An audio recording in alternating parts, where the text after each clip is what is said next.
और अब बात करेंगे बिहार की। बिहार के डीजीपी गुप्तेश्वर पांडे ने समय से पहले ही अपने डीजीपी पद से इस्तीफा दे दिया और राजनीति में कूद गए। डीजीपी साहब ने जनता दल यूनाइटेड का दामन थामा और कयास लगाए जा रहे थे कि वे विधानसभा का चुनाव लड़ेंगे, लेकिन डीजीपी साहब को टिकट भी नहीं दिया गया। ऐसे में अब डीजीपी साहब ने बकायदा एक प्रेस कॉन्फ्रेंस की थी और देखिए उसमें क्या बयान जारी किया है। देखिए, आप लोगों के बहुत उत्सुकता है, मैं जानता हूं, सवाल करने की जरूरत नहीं, क्योंकि 50 की संख्या में है। एक ही सवाल रिपीटेड करेंगे आप तो हमको परेशानी होगी आपस में सुनने में।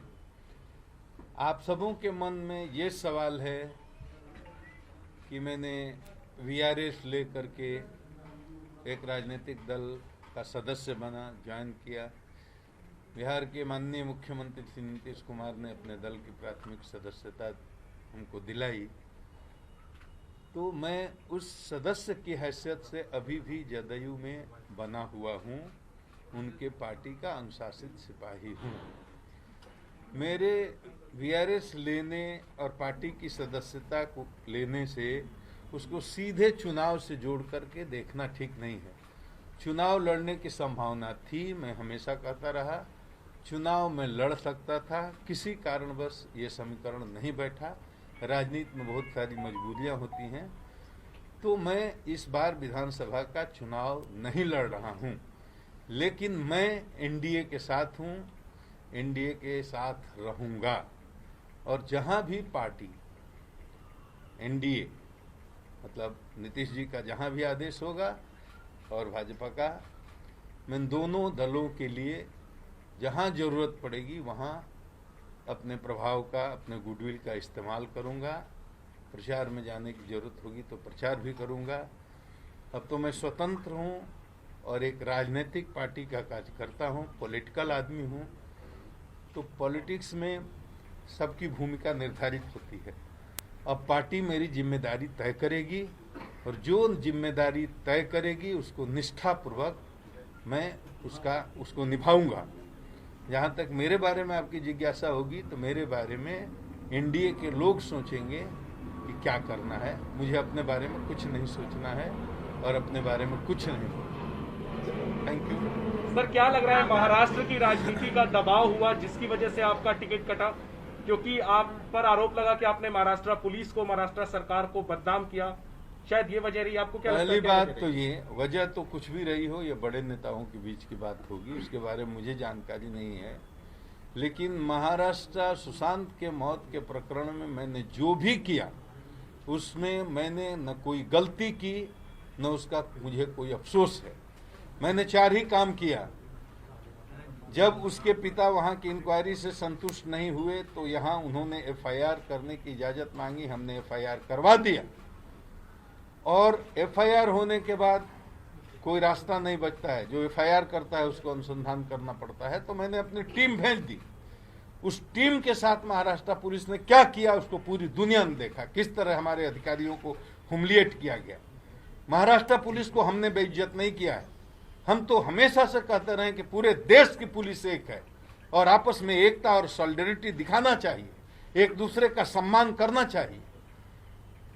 हमारी बिहार की पुलिस को बदनाम किया और बेइज्जत किया महाराष्ट्र की पुलिस ने। 4 हमारे अधिकारी गए, उनको एकोमोडेशन की व्यवस्था नहीं करनी चाहिए थी क्या?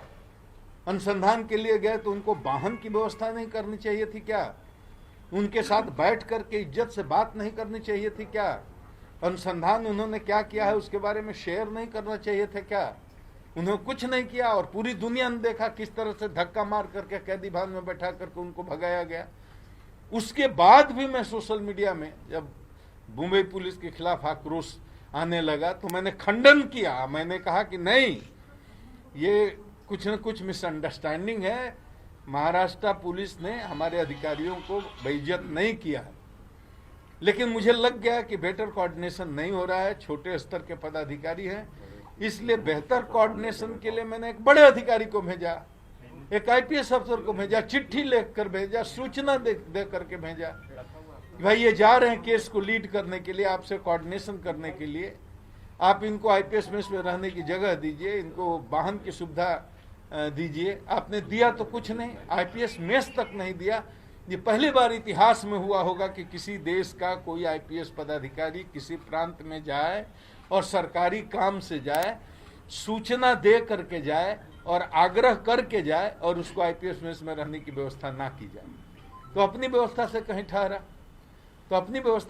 ठहरा तो मध्य रात्रि में जा करके उसको ठप्पा लगा करके चोर की तरह जैसे कैदी को लगाते हैं उस तरह क्वारंटीन कर दिया आपने कि आप बाहर नहीं निकल सकते, इन्वेस्टिगेशन नहीं कर सकते, किसी को बयान नहीं दे सकते।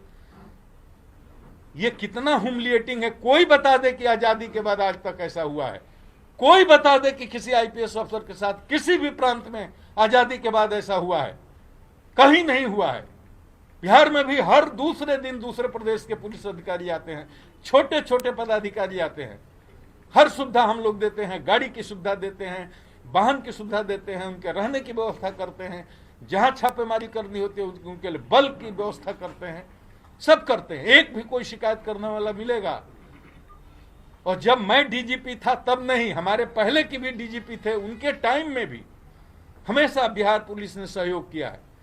और हमारे लोग जब गए, उनको ठीक है, उनके मन में ये बात थी कि हमारा जुरिस्डिक्शन नहीं है, हमारा कार्य क्षेत्र नहीं है, हमको अनुसंधान करने का अधिकार नहीं है। तो बहुत साधारण सी बात थी, 12 बजे रात में जा करके चोर की तरह क्वारंटीन करने की जरूरत नहीं थी।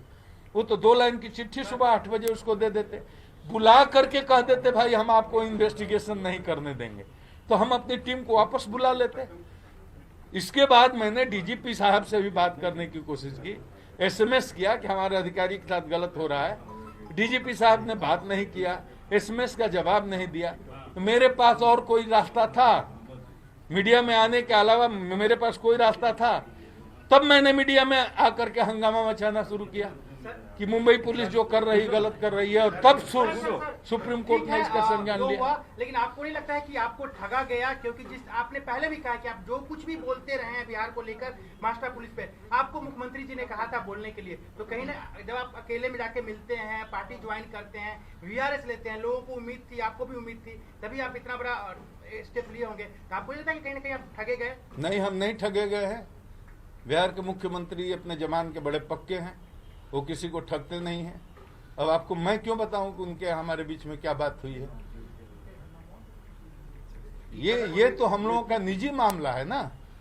लेकिन आपका बोलते चुनाव लड़ेंगे, तभी मैंने कहा था ना, मैं अभी भी कह रहा हूं कि राजनीति में मैं आया था इसलिए कि चुनाव लड़ूंगा। मैंने हमेशा कहा चुनाव लड़ने की प्रबल संभावना है।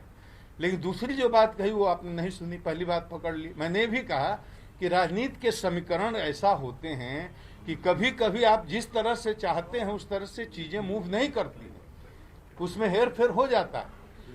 तो ये बात समझने की है। इसमें हताशा और निराशा वाली बात तो और ठगने वाली तो कोई बात ही नहीं है। तो इस वीडियो को अगर आप YouTube पर देख रहे हैं तो हमारे YouTube चैनल को सब्सक्राइब करें, और अगर आप Facebook पर देख रहे हैं तो हमारे Facebook पेज को लाइक करना मत भूलिए। और हाँ, देश और दुनिया की ऐसी ही तमाम अलग अलग खबरों के लिए चैनल को सब्सक्राइब जरूर करें, वीडियोस को लाइक और शेयर करना मत भूलिए।